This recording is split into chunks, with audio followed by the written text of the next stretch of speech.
Welcome to the Kelly Cardenas Podcast, where attitude is everything. Another episode of Unscripted. And Unscripted has been tough because pushing the record button or getting set to be able to go on, probably one of the toughest things that you'll ever do. My friend Sean Finnegan said to me that it's the start that stops us. A lot of times we get bogged down with all the details, and so that's been the challenge in just starting. And just giving yourself permission, because you think, like, does my voice matter? Does what I'm saying matters? And the reason why I'm doing these unscripted, and for the next 31 days, we're going to be going through Proverbs. It's something that I do in the morning. And like I said, there's days where I miss. But what my wife said to me is that it's not going to be the profound that is the thing that catches. It's going to be the simple things. It's going to be the things that you already do. And so this was a thing that I was at the beach this morning, got to spend some time in the Word, got to spend some time with the Lord. And this is what I've been doing for the last, 3-4 years, very disciplined, but throughout my life, the corresponding proverb for the corresponding day brings incredible wisdom. And whether it doesn't matter your belief system, your religion, anything like that, that's not what we're talking about. What we're talking about is wisdom and bringing the wisdom and the vibe together. So I'm excited for this episode. I hope you enjoy it. I know that I will. So have a wonderful time. Here we go. Let's say hello to our sponsors.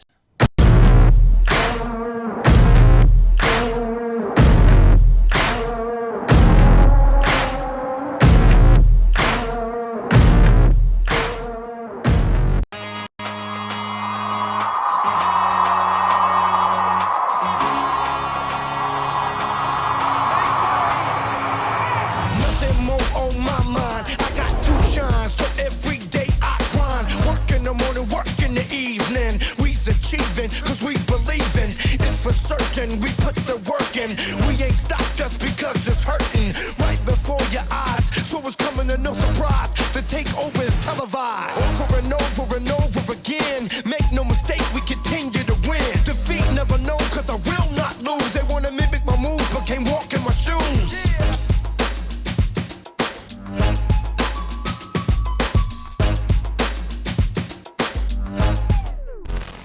Welcome back to the show. And I've got my glasses on today because my eyes, the last couple of years, I've had to use them as readers, so I'm going to be using them today. We're on January 7th, so we're going to be going through Proverbs 7. We've got 6 points for you today.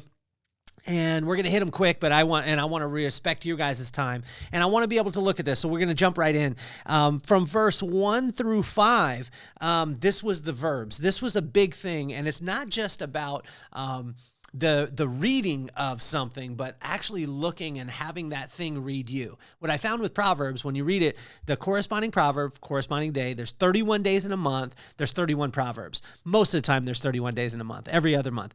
But if you keep this going, what happens is you start to read it first, and then it starts to read you. And what I found was when I asked God this in 1997, he asked me if you needed reading glasses, which at the time I didn't need them.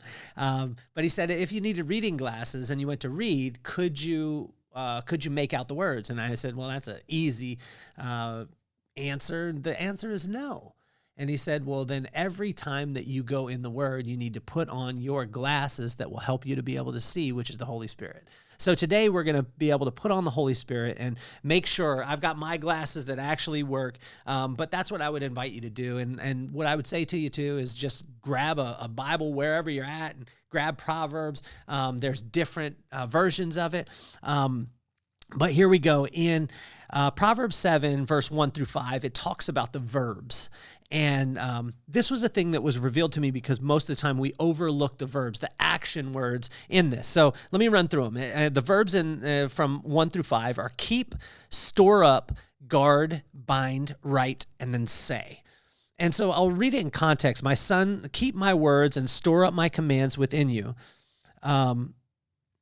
Keep my commands and you will live. Guard my teachings as the apple of your eye. Bind them on your fingers. Write them on the tablet of your heart. Say to wisdom, you are my sister. Say to insight, you are my relative. So when we look at that, and then it says they will keep you from the adulterous woman, from the wayward woman with her seductive words. So when we look at that, think of it like keep, like to be able to keep something, you have to discover it in the first place, so you have to be looking for it. So looking for that, coming to Proverbs, the corresponding proverb, corresponding day, give you crazy wisdom, and it not, again, be about a religious sense, but like think of this, in business. If you seek out the amazing things in your business, and then you keep them, and then you store them up, and then you guard them, you bind them, and then you write them, and then you say them, imagine how much over and over it's going to happen. Number 2, and this, as far as point-wise, is from verse 6 to verse 9, which is amazing. So in verse 6 to 9, it talks about a dimmer switch. And what I want to tell you in business and relationships and, any of those things, what I find is that it never comes, darkness never comes on you in one, like, right away. They talk about the lobster in the boiling pot of water. If you just put it in there and you boil the water slow, the lobster or the crab just stays in there and it'll pass away. It's the same things with humans. And what I found with business, we always talked about this in our company, that was a dimmer switch. It never came on you. It never overwhelmed you. It was just little bit by little bit by little bit by little bit by little bit. And then by the time you realized it, wow, I'm in the dark. And so in verse 6 through 9, we looked at this, I was looking at it this morning, and it talked about, in verse 7, it says, I saw among the simple, and I marked that out. I noticed that among the young men, youth who had no sense, he was going down the street near her corner, walking, right, along the direction of her house in the twilight at the day, as the day was fading, as the dark of night set in. So think about that. It was the dimmer switch. Here it was, a simple guy. He was a youth. He had no sense. He started walking, just walking. He was walking in the twilight faded, and he was in the dark. So watch out for the dimmer switch. What is that dimmer switch in your life? What are the little things that are happening in your life right now that you're saying, oh my gosh, like this little thing, I'm allowing this thing to pass? And it was a age-old word called Kaizen, and Kaizen means never walk past poor quality. And that's what Dr. Edwards Deming talked about in the Deming process. If you read his book, it's absolutely phenomenal. Change relationships, change business, all those things. But let's look into Proverbs. And what I love about it is this is ancient wisdom. This is tried and true wisdom that once we start reading it for long enough, it starts reading us. Point number 3 is the seduction of the world will never fulfill God-given purpose. And so this is verse 10 through 15. So 10 through 15, when we look at it, we talked about yesterday, and if you didn't get a chance to be able to watch the video, go back and watch Unscripted 3:19. It was on Proverbs 6, and it talked about the difference between adultery, not adultery meaning that, hey, I'm going to cheat on my wife, or I'm going to cheat on my spouse, or cheat on my husband. Adultery is anything that you put ahead of God's purpose and God in your life. And every one of us has a unique purpose. I don't care what God you serve. I'm just saying that you were built and created for a purpose. You didn't just happen. It wasn't just combustible, like bang, it happened. No. You were built for a purpose, every single one of you. And I want you to know that when you start living in that, it's massive. So in verse 10 through 15, it says a woman came out to meet him, and I underlined dressed like a prostitute with crafty intent. Okay, so again, take the woman out of it and take the circumstance and put it in. What thing is starting to come in and it's dressed and it's shiny and it may be a business deal or maybe a friendship that it starts out as, but what is that thing that's got shiny on the outside attracting you? And my dad used to call it chasing rabbits, and chasing rabbits was just going after the newest, hottest thing all the time, as opposed to sticking in and saying, what is my purpose right now? What was I built to do? And I can lock into that. The other thing too is what I noticed in Proverbs 7 is the setup, right? So let's go back to the first point. It was the verbs: keep, store up, guard, bind, write, and say. And when we think about that, what God was saying in this proverb, or Solomon was talking about when he wrote it, was he was saying that here's these things. There's going to be these challenges that come in life, and what I want you to do is I want you to keep, store up, guard, bind, write, and say wisdom all the time. And where does wisdom come from? Wisdom comes from the fear of God. We talked about that yesterday. And so when we look at that, then he brings in all the circumstance. So let's go on to point number 3, which is the seduction of the world will never fulfill a God-given purpose. And we've all been seduced by, money, by situations, circumstances, all those things. So point number 4 is deception will always sound sweet. And this is verse 16 through 20. And so, deception is always going to sound sweet. Deception is not going to be like, hey, you should do the wrong thing. It's going to be awful. It's going to be the worst thing in the world. And a lot of times, guys, again, in the dimmer switch, it's not about us, not having fun. I want to have fun in life. I watched my son last night, and him and his buddy, they built a fort in the front room. My daughter went to the mall yesterday, and she had so much fun. I just asked her, are you having fun? It's not about not having fun, but it's about thinking back to keep, store up, guard, bind, write, and say these amazing things that can be in your life. Okay, so point number 5, or point number 4 is the deception is sweet. So deception is sweet is always going to come wrapped in a wrapper that's shiny and exciting and all that stuff. And then number 5, the question that I saw in here was, what's the enticement? What's the enticement that you're dealing with or that I'm dealing with right now? Is it comparison? Is it watching social media? Is it, when on social media and comparing yourself to somebody else's? What is the seduction and the enticement right now?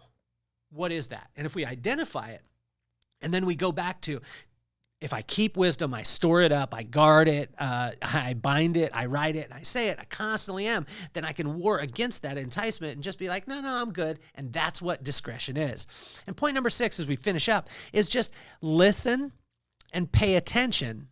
Don't turn your heart astray. And so with this one, right at the end, it's incredible because he goes back to verbs. So we start off with verbs: keep, store up, guard, bind, write, and say, right? So if we do that, then the circumstances that are in the middle of the proverb that talks about the seduction, it talks about adultery, but when it talks about adultery, think about it as anything outside of your committed purpose, what you were committed to do and what your purpose is. And then at the end, what it talks about, it gives more verbs. It says, now then, sons, listen to me. Pay attention to what I say. Do not let your heart turn to her ways or stray into her paths. So think of those verbs: listen, pay attention, don't let your heart turn, and then stray. And so it's bookended with verbs and things that we can do actionably every single day and every single moment to be able to keep that wisdom in your life. And when we take wisdom, think of this: when we fear God, meaning that we respect him, knowing that where all things come from is him, what happens is when we respect him, and this is where I got caught up, and this is where I'll finish. This is where I got caught up, is people say the fear of God, and I was like, I don't want to be scared of him. No. Fear in that context meant respect. And so when we respect God, he brings wisdom. That wisdom will bring understanding, or the wisdom will bring knowledge.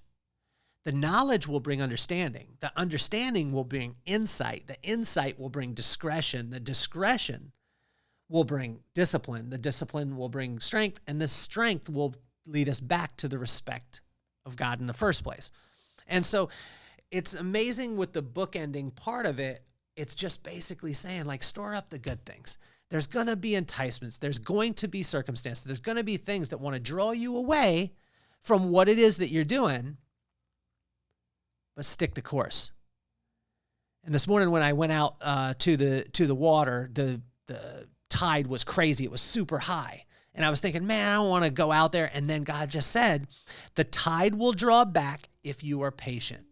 So the circumstances in your life could be crazy and they could be overwhelming. But if you're patient enough,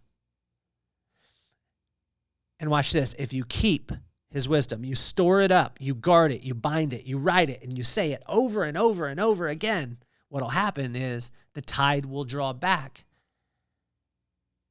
at its given time. But that given time will be in his will, his plan, and his timing. So be patient today. Be encouraged. I appreciate you. I want to thank you so much for being a part of another Unscripted. Proverbs 7. Read it yourself. Let it read you. This is my translation of it, but I hope you enjoyed yourself. I am very, very, very honored that every single one of you guys tunes in, and I love you all. Mr. Wayne Freeman, thank you for rocking with me. Gino, you know who you are. Every single person that's out there rocking with the podcast, I absolutely appreciate you. Love you so much. Peace, love, and soul. I'm officially off the hot seat.